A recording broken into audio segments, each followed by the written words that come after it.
You're in Braves country.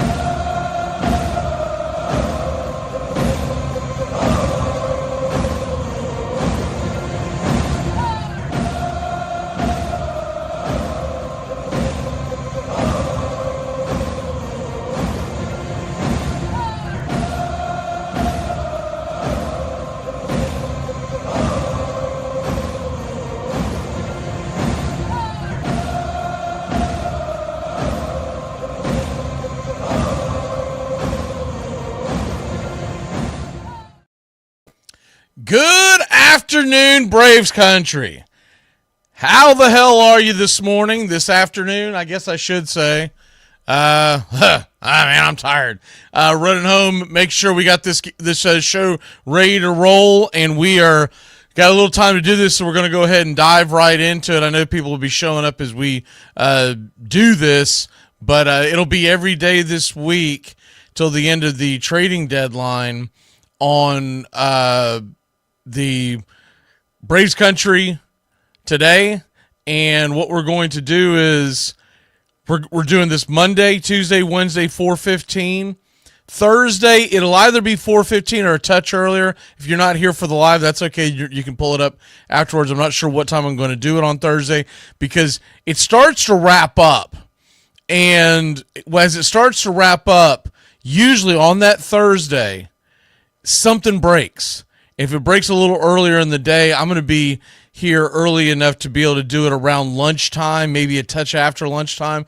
So if something breaks, if not, then I may wait till the 4 o'clock. But regardless, just set yourself up for the notifications is what I'm trying to get out.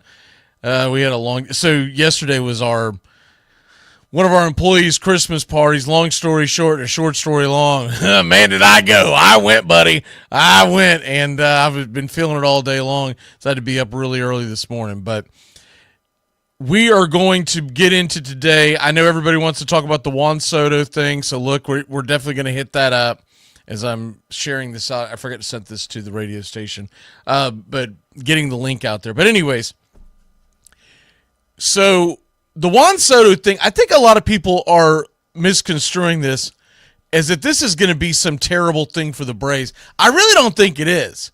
And the reason why I say that is a lot of eggs in the Juan Soto basket. He's 26 years old, so it's not like he's going to go downhill anytime soon. If you haven't seen the particulars about it, what I'm going to say is there's a 5-year opt-out for Soto. And though I don't necessarily believe he's going to opt out, this may not be over where he is 5 years from now. I think the only... Excuse me, got a sneeze attack and no way to stop it. I think the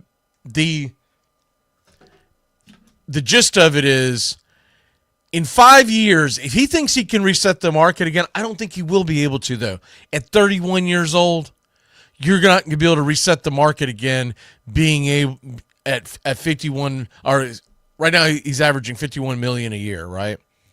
You really think at 31 years old he's going to be able to step back up there and get another $500 million deal? I don't. So I think the Mets are stuck with it. Now, there is an option for this thing to actually go up to $55 million. We won't get into all that, but that would be after year 5. It would be after the ops and whatnot. So I think there's a very good chance. And basically how that would work is if Soto opts out at $51 million a year for the following 10 years, the Mets have the opportunity to opt him back in on their end, 55. So this could be a contract worth over 800 something million. That's a big risk if you're Soto and you go, I'm opting out, and the Mets go, see ya. So you leave $500 million on the table. I don't think you're going to see the opt out because it's a really risky move. He would have to be coming off to like back-to-back MVPs. And even then, is he getting $500 million when he's 31 years old? So we move that along, right? And the biggest thing that I would say out of this, I don't think the Mets are through. I think that's a definite. They're not through. There's still $30 million. Well, not quite 30 million. I guess it's closer to 21 to 23 million, depending on who you listen to on where their numbers are, because the final numbers on a couple of their other deals have not been calculated officially. So anyways, a little over 20 million. And that's before they hit the tax. And you know that Steve Cohen of the Mets doesn't care about the tax. He really doesn't. What you do face eventually, and I don't think it may put them in there, but this would be the second year in a row, I believe, with the Mets going over. So they would lose a draft pick just like the Braves would if the Braves go over. And here's the thing about the Braves. This whole offseason, we were being told by the Braves beat writers that the Braves are not willing to necessarily go over that number. Now, right now, if you're not familiar with it, the Braves are it's a little bit in change. It's $24 million in change before they would hit the next plateau, which would take them over the salary tax and the salary tax, because this would be the third year in a row. They would pay 50 cents on the dollar, $1.50 on the dollar. That's a big pill to swallow. The other thing is you also lose a draft pick. If you do not go over the tax, then what we're talking about is resetting the market so that next year you could be more aggressive. Here's the thing that came out. see, we're getting some comments in here, so I do want to address some of the comments. But here's the deal with that. If they decide to go over and lose that draft pick, which I know the Braves aren't big on, but the big thing is for every million you go over, you're going to be paying 1.5, and that adds up quickly, and that's why it was the big deterrent to not go over. So we were told most of the offseason that that's what they were looking at. Now they're changing the tune a bit, and they're saying that the Braves would be willing to go over in the right situation. All right. If that's the case, then you might see them get a little more aggressive. But if the original reports that we got coming out of not just the end of the season, but also going into the offseason, was that was something that they were going to tread lightly, and it's why they got rid of the Jorge Soler contract. It's why they didn't re-sign Travis d'Arnaud, et cetera, et cetera. The thing that threw the monkey wrench into it was when they got the diagnosis that Ronald Acuna Jr. and Spencer Strider are most likely not going to be ready until probably midway through the season. That kind of threw everything up in the air. So they've got some hard decisions to make. I think what the Braves would like to do, as opposed to free agency, is to pull off a trade and get a team to do basically the friendly kind of deal that the Braves got out of Chris Sale last year, where they gave up some prospects, but the team who makes the trade with them eats a lot of the salary. I think that's the idea. The ideal situation would be that right there. But it's not always going to come through that way. You're not always going to get someone, and I'm going to give you an example. One of the teams or one of the players that the Braves have been linked to all offseason has been the Cody Bellinger rumor. Cody Bellinger coming over to the Braves. You can play Bellinger just about anywhere, but until Acuna came back, you would probably have him in right field, or you could possibly put him in left and Kelenic has played phenomenal outfield. And that would essentially be your starting outfield. But I don't think the Cubs are getting rid of Bellinger to build for the long haul. I think they're getting rid of Bellinger because they want to get rid of some damn money.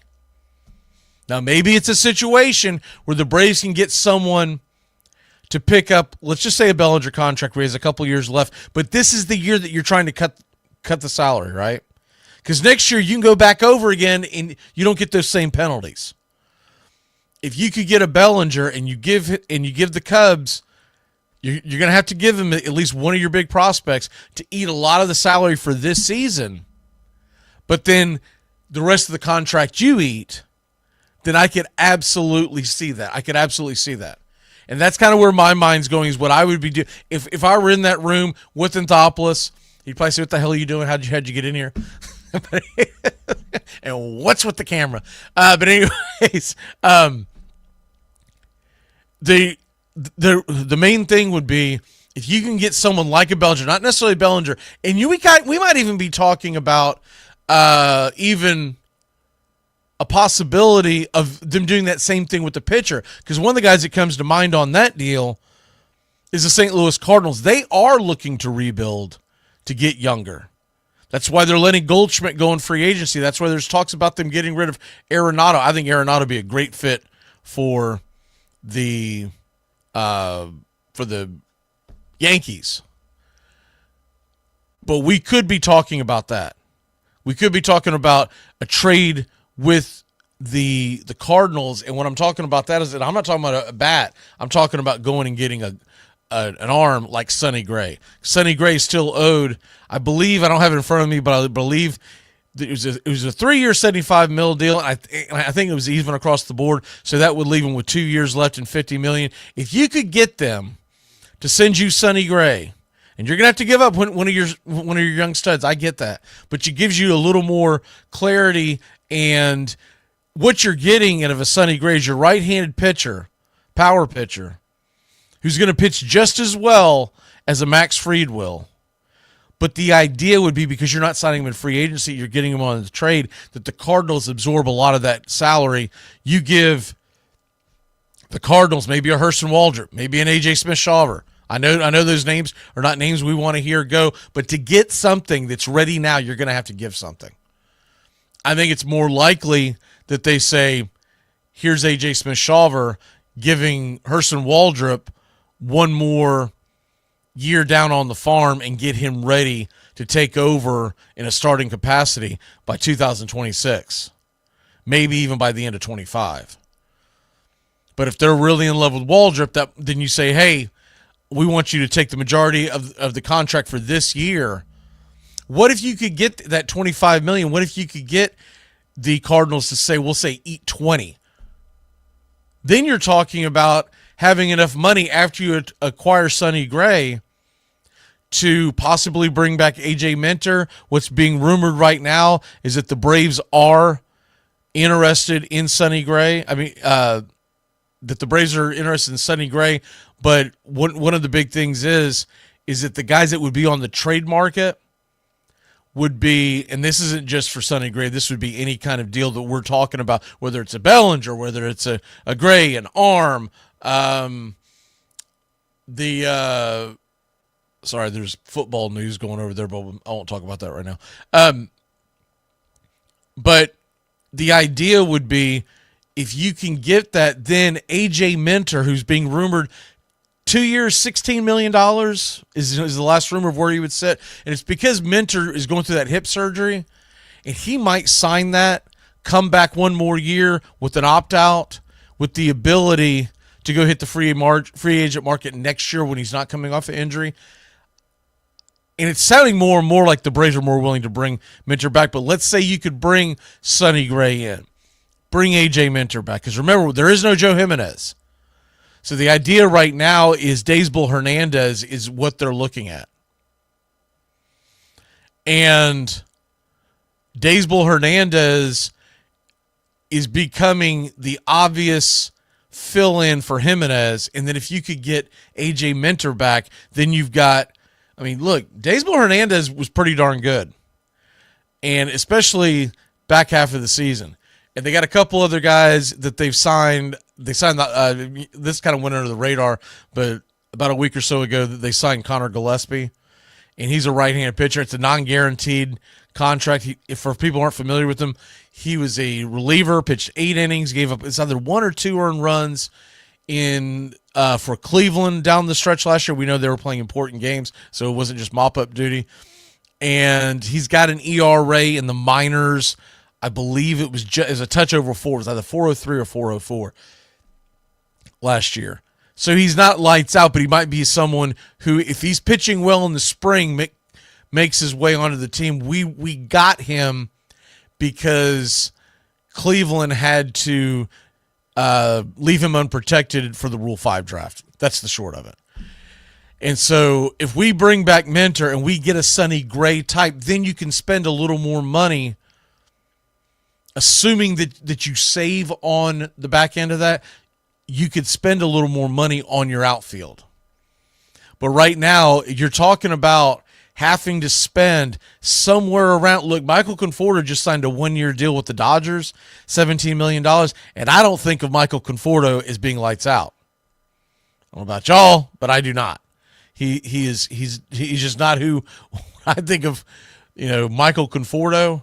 I think of a guy who's solid, but what I'm saying is, you're paying $17 million for a 1-year deal with Conforto. That's where you're at right now on what is considered a middle of the road. Well, we'll say above average, but not a great. I wouldn't even call him a very good option in the lineup. Michael Conforto in that Dodger lineup, he's probably going to hit the bottom third, 7, 8, 9, somewhere in that neighborhood. For the Braves to look at someone free agent, that's why I think it's more likely that they're going to end up making trades to get guys in, or they're going to get some prove-it deals. The other idea that I've liked a lot is Walker Buehler. And Walker Buehler, to me, would be a great find. I think what you would like to do if you sign, let's say you sign a Walker Buehler to a long extension, right? Let's say you're going to go, man, we're going to bet on you. We know what you had. We know you're coming off an injury, but we're going to bet on you. But you got to give us a cheap year number one. Then you could see something right there. By the way, the Alex Bregman stuff is really starting to pop. It looks more like that. It's about 5 or 6 teams in that Bregman deal. The most recent team to be added to that list is the Red Sox. So that to me is extremely interesting. If you missed it over the weekend, real quick, let's go ahead and get to the smoke them if you got them. I'm kind of late hitting these clips, but that's all right.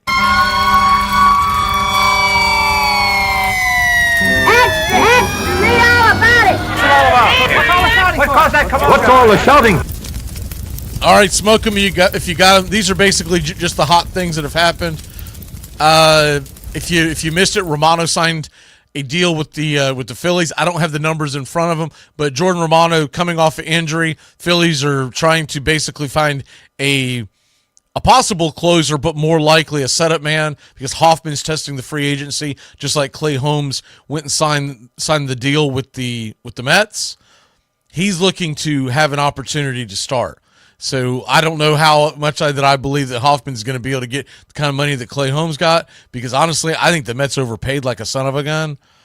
That's a dopey signing, in my opinion. When we were at the Christmas party yesterday, I was talking to a Yankee fan. We were going back and forth about that. I was like, man, tell you right now, and this is right before we knew anything about Soto, but I was like, what the hell are they doing giving him the type of money? I think what the Mets are hoping is that they're going to get a Ronaldo Lopez, right?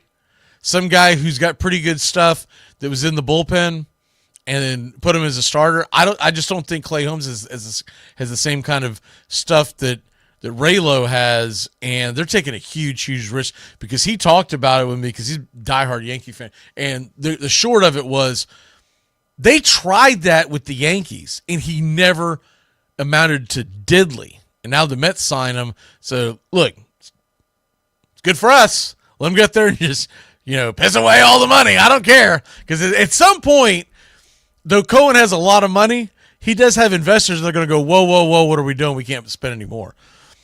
But Tyler O'Neill, 3-year deal, $49.5 million to Baltimore. I think that's a pretty good deal. I would have loved that for the Braves. Tyler O'Neill's got pop.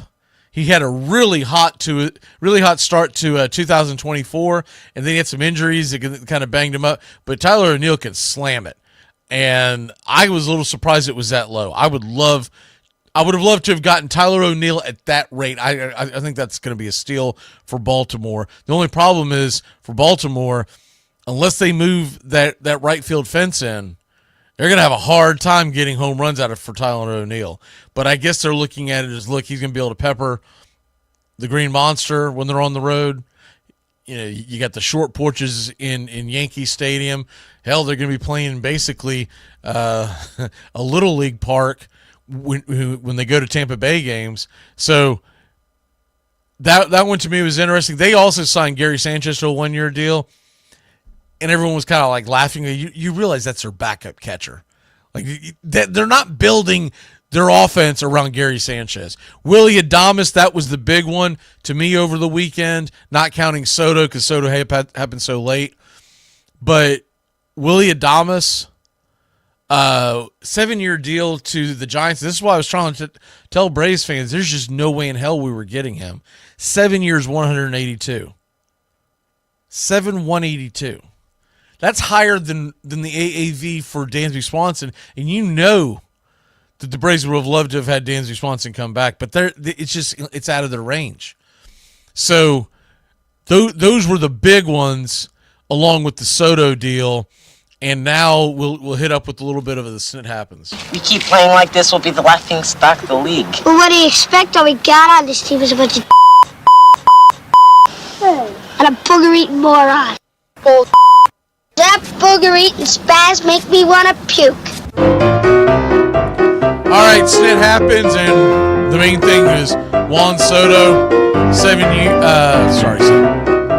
15 years, $765 million, breaks down to $51 million a year. There's an opt-out. I just don't think it's going to get realized. Conforto to the Dodgers. That wasn't an option for the Braves per se, but I never believed that they were in on him.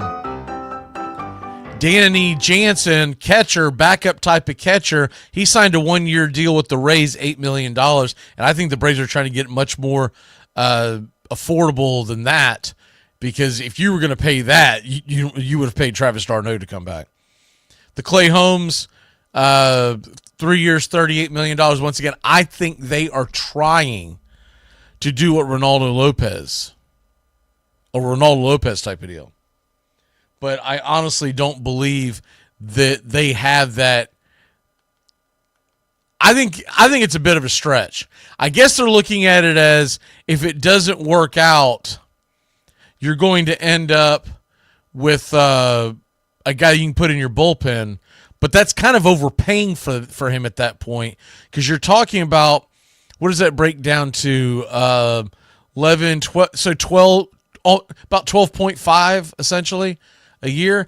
He better be able to close. He better be lights out. Well, you're already spending $100 million contract on Diaz, so that's not going to be an option. So they hope that they can turn him into a Raylo. I think they're more likely going to end up with a Mike Soroka type of guy in the back of the rotation going, good God, it's his turn again today. The other thing that will be going on, and we'll hit that with the rumors, so let me put the other thing was Roki Sasaki posted today. What that means is everybody can put their bids in. This isn't like free agent bids. This is, you're capped out by it. Well, without bogging you down with the numbers, essentially, there's going to be several teams that are going to offer the most that they can offer to get Sasaki. The problem is he's going to choose wherever he really wants to go. So think of this more of like a college recruiting than an actual free agency. And if he can go wherever a Japanese player wants to go, I think there's a pretty good chance he ends up a Dodger. Had he waited 2 years, Sasaki was going to be able to hit the market like Yamamoto did, and he may very well have broken the bank. But essentially, whoever gets him is going to get a hell of a deal for the next several years. If you wake up one morning and you see Braves get Roki Sasaki, that is worth doing backflips over. I just don't think we have a shot in hell. I think if he doesn't go to the Dodgers, he's going to go somewhere on the West Coast, because the Japanese players like to be on the West Coast because it's closer to home. Easier for their family to come see them, and vice versa. And that's just the way it is. And so they've built the culture on with the Dodgers now of it's essentially what the Mariners were trying to do when they had Ichiro Suzuki many years ago.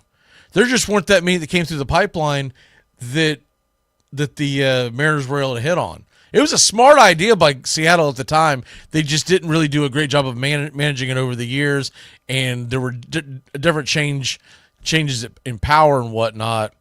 So that's always going to be a problem. But the long story short is this: if Atlanta is going to get into that market and somehow talk him into, I don't know how the hell they would convince Sasaki to come to Atlanta for the same amount of money that he would get for the Dodgers. If that were to happen, that is a game changer. That is an absolute game changer. But don't expect it to happen. He has got elite stuff. I contend he is going to be better, assuming health, long term than what Yamamoto is going to be. But unfortunately, whether you want to think of it as an unfair advantage or not, the Dodgers have the advantage in this one, and it would literally be like a kid who's an all-star college football player who has a chance to pick where he wants to go. And he's got Georgia knocking on the door. He's got Alabama knocking on the door. And he's from, we'll just say, the Atlanta area or whatever. And here comes, University of Washington going, hey, you want to come play for us?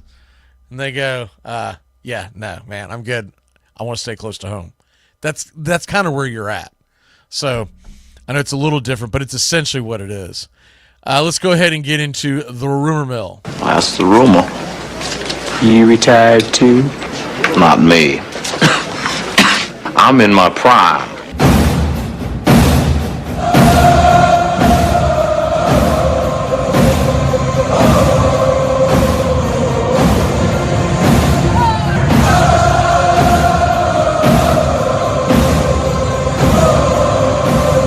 We're going to go ahead and get off here pretty quickly, but I do want to hit the rumor mill real quick. The rumors going on right now in the world of Major League Baseball, not just the Braves, but other teams. So Walker Buehler, we talked about him. There has been a rumor out there that the Tigers are in on Buehler now. The Tigers are also in on Heaney and Gibson, but they have a big interest in Walker Buehler. And the Tigers are not afraid to give a guy a one-year deal. They did it last year with Flaherty, do the one-year deal. And if he's willing to go with that, then and kind of reset his market, I could see Walker Buehler doing it. But if the Braves wanted to get aggressive, once again, let's say you give Walker Buehler a 4 or 5 year deal, the first year's low AAV, and then you make up for it on the back end. That to me would make the most sense, right? I'm not talking about like the Blake Snell and Ohtani type of deal where they're basically throwing everything out the window in the first few years and then getting paid after they retire. I'm talking about, other obvious things. But that's the rumor going on right now. Garrett Crochet, Red Sox and Brewers evidently are really high on him and trying to get him in. Don't expect it to happen with Atlanta. There's a couple of reasons. A, it's going to cost too much to bring in a guy that really has not proven that he can go a full season. And the other thing is he's looking to get an extension too. Now, if the Braves do pull that off, I could see them saying, all right, we'll talk extension, but whatever it is, it's got to start next season because we're trying to stay under the tax. And then the other thing, Anthony Santander, the Red Sox, he is being rumored to possibly go into Anthony Santander going to the Red Sox, and it's pretty obvious that Baltimore's not going back to Santander. So if the Red Sox, they missed on Soto, that was the third team. It was Yankees, it was Mets, and it was Red Sox. Those were the three real teams that actually had a shot at that. And so you got that. You've got, let me see here, the A.J. Minter thing we went over. And other than that, this is going to be a fairly short show today. We'll probably do a little longer tomorrow. But Bregman's the next big shoe to fall. And as these guys go, I still think sometime this week we're going to be talking about a Brave move, whether it is a trade or a signing. I don't see Anthopoulos staying pat this entire week. The winter meetings officially end Thursday morning, but most of them start packing up on Wednesday. A lot of times you get deals announced Thursday and Friday because they get back to their home office and they go, you know what, screw it, we're going to do it. These last few minutes, I want to go ahead and hit up some of these comments. Let me see what I missed so far, because I know there's been a lot going in, and just wanted to make sure I say hi to everybody in the chat. I see Beeve and Pushing Buttons and John. I think those are the main ones that I saw. But let me see if there's any actually questions or comments. I think I saw someone asking about Soto. Honestly, what he brings to the table, he's a hell of a bat. And he's a patient at bat, very patient batter. He doesn't swing it at garbage. It's very hard to keep him to. It's very hard for him to get into a slump because he's an elite hitter. Most Brave fans are aware of that because he was in Washington for years. But if you've kind of forgotten, the Mets are getting a hell of a bat going into their lineup. What they're not getting is an all-world defender. He is, I think, below average right fielder. He's an average to maybe even above average left fielder. So if you can put him in left field and you're the Mets, that's where I'm putting him. The other thing would be, remember, Pete Alonso's still out there. Someone's going to pay him. Do the Mets bring him back, or does that kind of show that the Mets are done with as far as the big bats, and they're going to try to, because you do have the Lindor contract. They could, in theory, break the bank and go after Alonso and bring him back. And then at that point, you got a hell of a 1-2-3 combo there, right? Lindor, Soto, and Alonso. Plus, they've got some other good young hitters that are coming through. It just doesn't feel like that they were going to do that. Let me see here. Do we have any other comments or questions? I think y'all are just going back and forth. Talking about Jock Peterson in right field until Acuna gets back. Man, you think you want Jock Peterson in right field? You really don't want Jock Peterson in right field anymore. He has let himself go, and he's not the bat that he was a few years ago. Maybe you could slide him into left, but it's going to have to be a very team-friendly deal. And he did get dropped by Arizona for what is a pretty cheap mark. So I think he could be an affordable piece, but sometimes you just can't go home again. We saw that with Jorge Soler. It would be an intriguing deal to bring him on, but do they want 3 left-handed bats in that outfield until Acuna comes back? That's the question. Because you know you're going to have Kelenic. You know you're going to have Harris. You put Jock out there, it's all lefties. And it's not really that big of a deal because we've got some right-handers. But you start getting very left-handed heavy if you go Jock Peterson there. Teoscar Hernandez is going to be the next big outfielder along with Santander. I think Hernandez is going to end up somewhere in the American League East because the rumors are coming out of the mill hot and heavy that everyone in the AL East, we're talking about Red Sox, Yankees, Toronto Blue Jays, they're all in on trying to bring Teoscar Hernandez. And supposedly there's a deal, if you believe the reports, from the Dodgers of 3 years, $60 million to Hernandez that he has not signed. That means he's looking for that 4th year, and you might be looking at Hernandez signing a 4-year deal from someone who got burned by the Soto deal. And honestly, I don't hate Hernandez to the Yankees as a different, right-handed power. He's not the batter that Soto is, but who the hell is? And you're talking about a much cheaper deal. If you could tell me that the Yankees could put Teoscar Hernandez in the outfield, along with Judge, add a first baseman, whether it's Goldschmidt or they go all in on a Pete Alonso, and then at third base get someone like an Arenado, assuming like that they can't go get Bregman, that's not a bad. Like Yankee fans, I think, are overreacting and thinking this is like the end of the world. Man, honestly, I don't like having a basket of eggs worth $765 million over the next 15 years. It's going to be 41 at the end of that deal. I don't love it. So if I'm a Yankee fan, I'm fine with it right now. Now, if they don't do anything in the offseason, then yeah, the Bronx will be burning. But I'm talking about this is baby steps at this point. Let me see here. We have anything else going on here? Man, is Swipe Left always the one that talks about Corey Seager? The Corey Seager thing's never going to happen. It's never going to happen. By the way, if you're wondering about that, the posting for the bidding for Sasaki, the window closes in January. So January 23rd is when that window closes. You're not going to hold off on your postseason, or excuse me, your off-season moves because you're waiting on what's going to happen with Sasaki, because you're going to be left at the altar. So the teams are going to continue to try to add, and if they add Sasaki, that's great. There's a lot of belief that he may not be ready.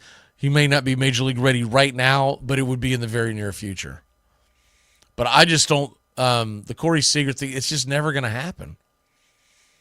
I've seen someone mention Corey Seager every time, and I'm telling you, Seager, you understand how much money Corey Seager's making? It's never going to happen. Just go buy yourself a Corey Seager jersey and get over it.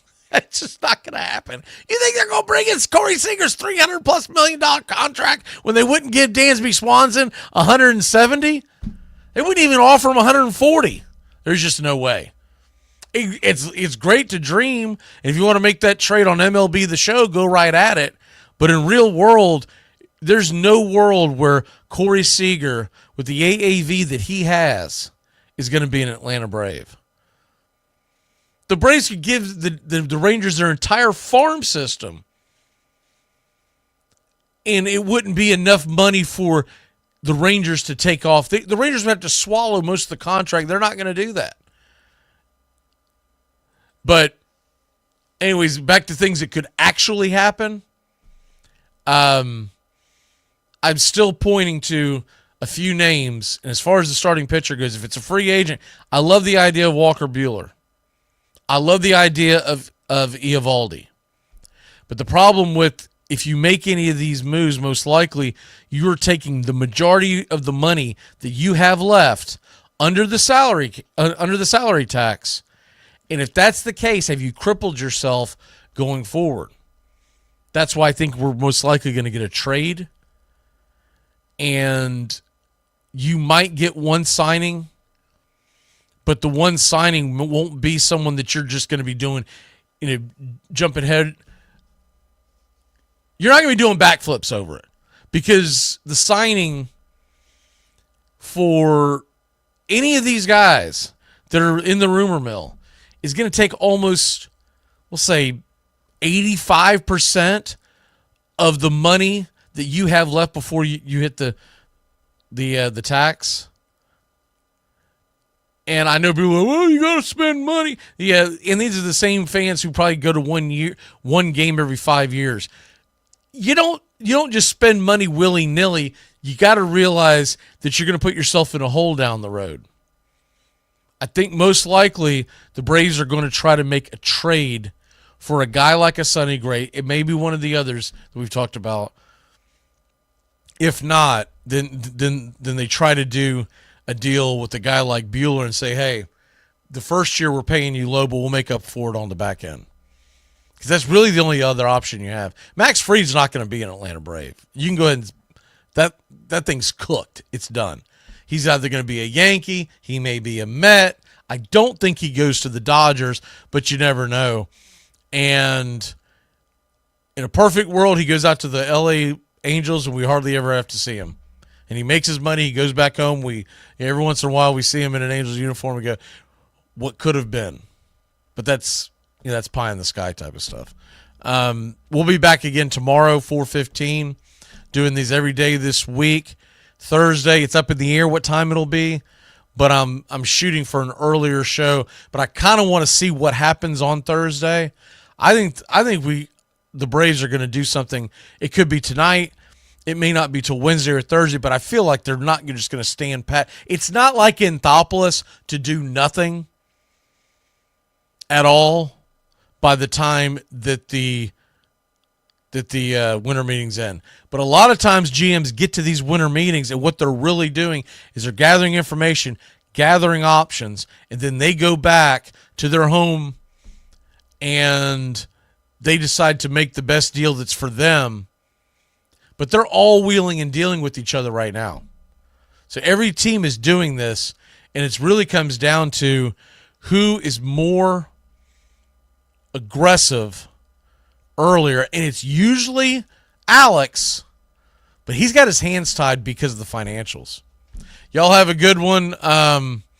We'll see you tomorrow, same bat time, same bat channel, and hopefully we got something exciting to talk about. I'm hoping I wake up tomorrow morning and I got some freaking news that either Max Fried went to the freaking American League or the Atlanta Braves have brought some kind of piece in, but we're still looking for their shortstops options. We're just not going to get a Willy Adames. I still don't think we'll go through the whole list tomorrow, But I still don't think it's a terrible idea to just assume a platoon at short this year with a guy like a Paul DeYoung who has great splits from right-handed pitching, and you start Willy Adames from the left side, and late in the games, you make sure Willy Adames' glove is in there. Y'all have a good one. Always great seeing y'all. Man, I got to get some Powerade or something. If you know, you know.